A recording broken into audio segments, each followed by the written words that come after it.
Welcome to another episode where we dive deep into the latest in recruitment strategies, AI innovations, and HR solutions. If you're looking to elevate your hiring game and stay ahead in the ever-evolving world of talent acquisition, you're in the right place. Make sure to like, follow, and subscribe so you never miss an episode filled with insights, expert interviews, and actionable tips to transform your recruitment approach. Stay tuned for exclusive content designed to make your hiring process smarter, faster, and more effective.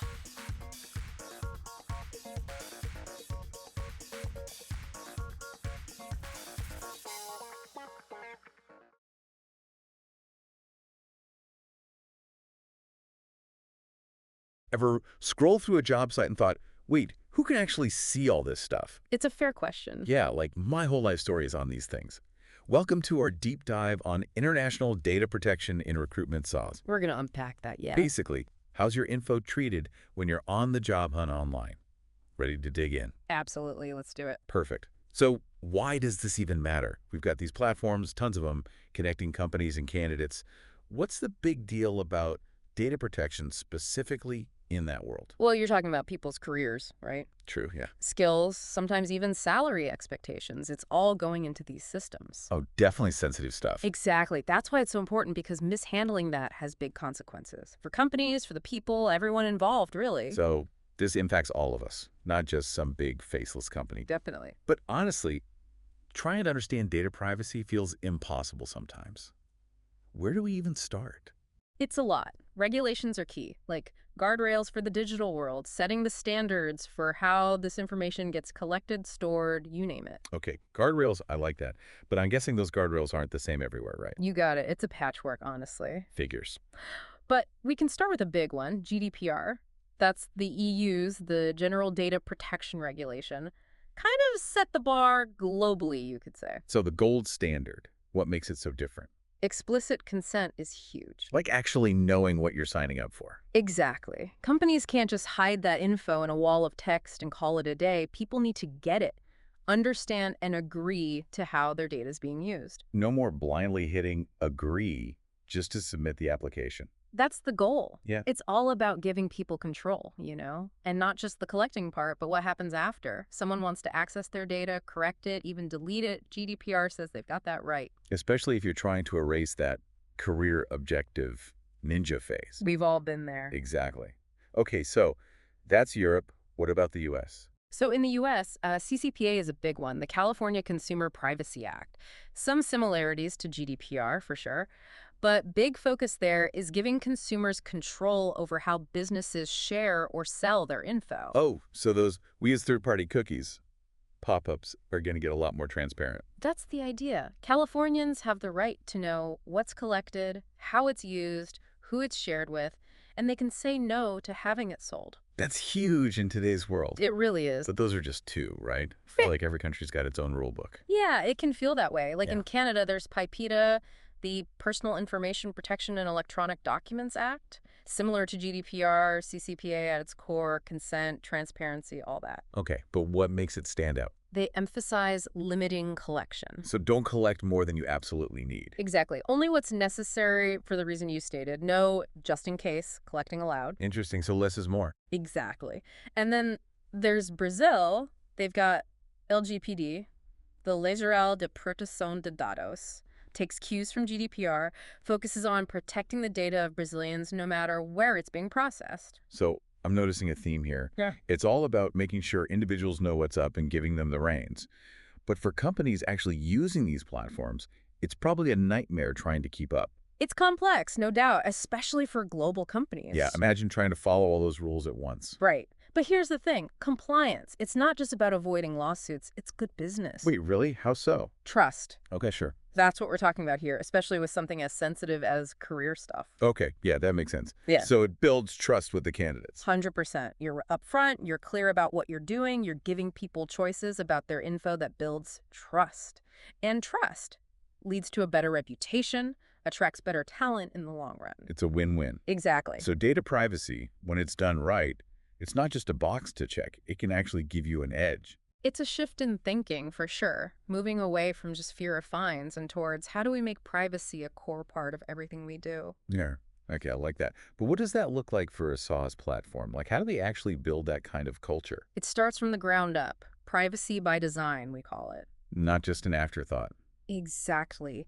Baking it into every step, building a new feature. They need to be thinking, okay, what data is essential here? How are we keeping it safe? Do our users understand what we're doing with this? So it's like a constant privacy check at every turn. Exactly. And then there are specific things like consent management systems. We were talking about that blindly click agree problem earlier, Hmm. right? This is how you fix that. Okay, so how do those actually work? I'm picturing like a million check boxes. It's about giving people granular control, for sure. But it should be clear, what does each consent actually mean? Can they take it back easily? That kind of thing. No more having to read pages of legal jargon. Hopefully not. And this is where it gets really interesting, AI. That's starting to play a much bigger role in all this. AI-driven compliance tools. They can handle a lot of the heavy lifting for companies. Okay, AI and privacy, that's fascinating. So what can these AI tools actually do? Imagine a super-powered assistant for anyone dealing with data protection, scanning systems for weaknesses, pointing out risky data stuff before it becomes a problem. A 204/7 data watchdog. Exactly. And that's not even everything. AI can even help with data anonymization and pseudonymization. Wait, hold on. Those sound familiar, but remind me what those are again. Right. So say you're a platform, you want to see hiring trends, right? With anonymization, you're stripping away anything personally identifiable. No names, no contact info, no company names, impossible to trace back to a specific person. So it's like seeing the trends without knowing who they're about. Right. Pseudonymization is similar, but instead of removing the info, you replace it. John Smith becomes like candidate 123. Okay, so you can still do analysis, but it's way more private.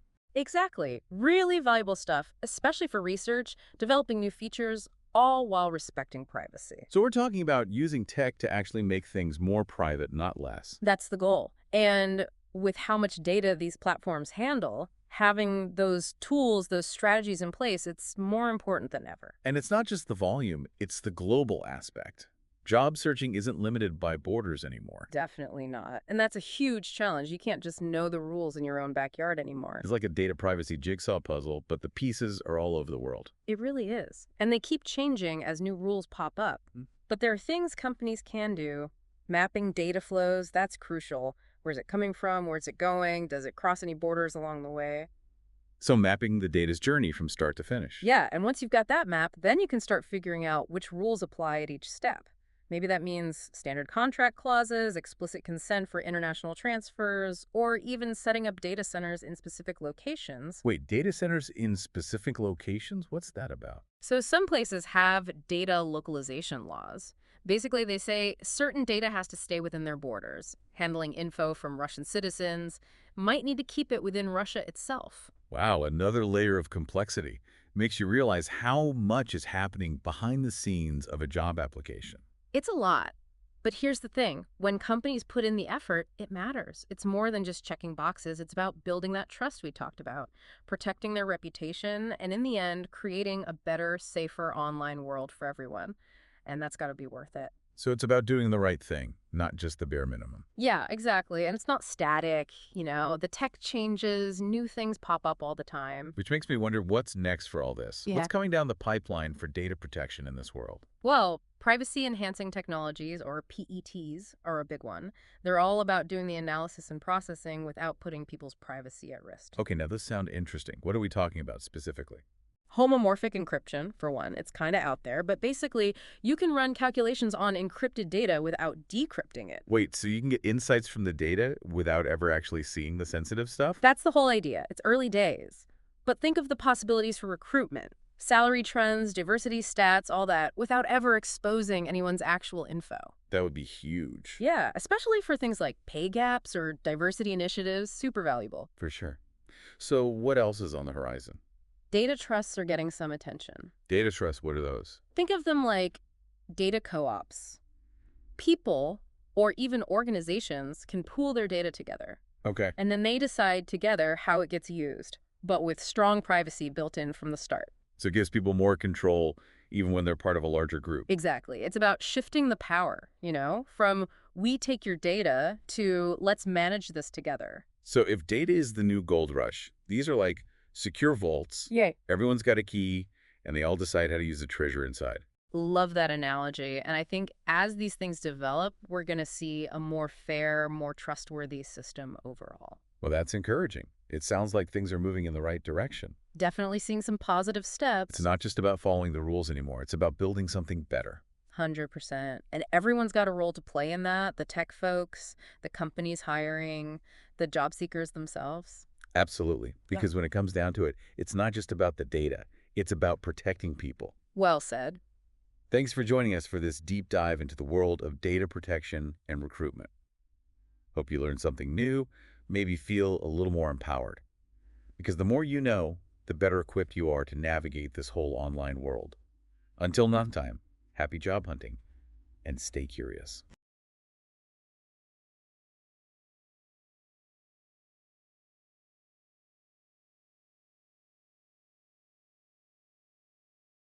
Don't forget to like, follow, and subscribe to stay updated with the latest episodes and exclusive content designed to enhance your recruitment strategies.